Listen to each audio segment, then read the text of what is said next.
किसानों की साल भर की मेहनत का फल मिलने का वक्त आ गया है। तहसील सादकाबाद में गंदम के निकालने का अमल जारी है, जिससे किसान काफ़ी खुश दिखाई देते हैं। मजीद जानते हैं आशिक अली खोखर से। जी आशिक, बताएगा किसान का अपनी साल भर की मेहनत का फल देखकर क्या महसूस कर रहे हैं।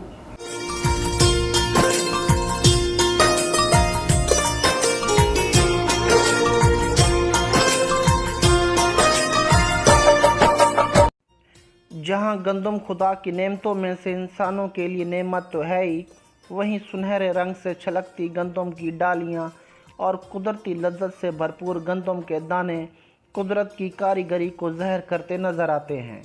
तहसील सादकाबाद में गंदम की कटाई के बाद थ्रेशरों की मदद से निकालने का अमल भी जारी है।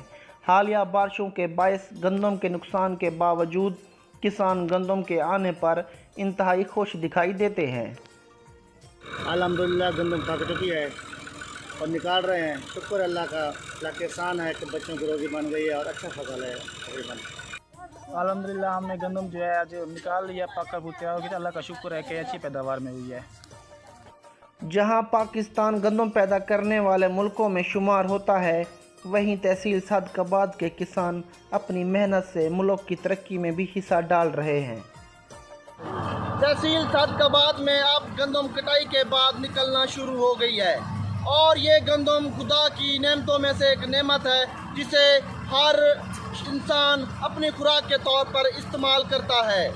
कैमरा टीम के साथ आशिक अली खोखर, MM5 न्यूज़, सादकाबाद।